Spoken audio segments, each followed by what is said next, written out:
Hello, welcome to another episode at Ojo Coffee here. Today, I love showing you handcrafted coffee, and one of the most amazing contraptions that you'll ever taste coffee on is this little device called an Aeropress. It was actually invented by a guy who invents all kinds of other stuff other than coffee, particularly a frisbee. So it's just a cylinder piston that goes inside a housing, and you use a paper filter to filter it out. I always like to tell people that with an Aeropress you get the pressure extraction of an espresso machine, the full body of a French press, yet the cleanliness of a drip brew. So it kind of gives you the best of all worlds. And I'm just going to show you my way of brewing it. There are many different ways of brewing on an Aeropress. There's actually even a World Aeropress Championships. Believe it or not, if you YouTube, you'll be able to find a lot of those. But this is how we enjoy coffee here at Ojo. Basically, we're going to take it. It's called the inversion method. I'm just going to take it, just put it inside the housing there. I always like to freshly grind coffee, and it is a fine ground coffee is what's recommended. We've tried different grinds, and the course of the grind, it's okay, but definitely with an espresso fine grind, you get the most out of this one. I'm going to do my magic numbers. I use between 15 and 18 grams of coffee. So I'll get that ground. In the meantime, I'm going to use 195 degree temperature. You can go anywhere between 195 and 208, as long as it's not super boiling water. You always want it to be off boil.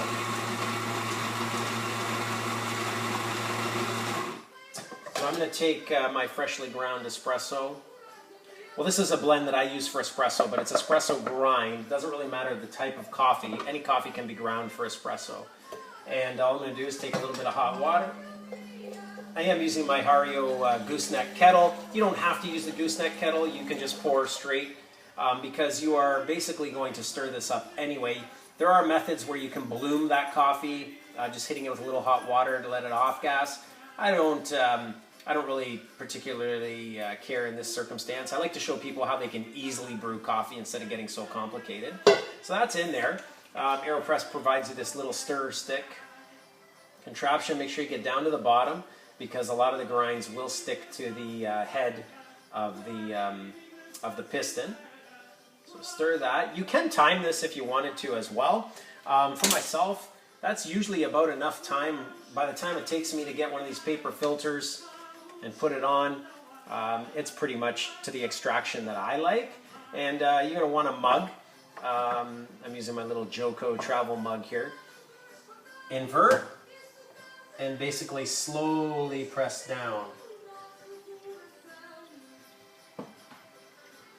What I find is when you're done with this method, your coffee tastes much like an Americano. It might not have the crema that you would find in an espresso machine, but it definitely has all the flavor, and you can always dilute it a little bit more if it's a little bit too strong for you. I'm pushing down until I hear the air pass through, and I am giving it quite a bit of force. And now I'm hearing the air bust through the filter, so that becomes done. Beautiful Aeropress coffee. What I really love about this contraption, it comes with a travel bag on our website, but you just pop your filter off, and if I just grab a little container, you just pop it off into the garbage, and you can rinse or wipe, and you're good to go for the next round.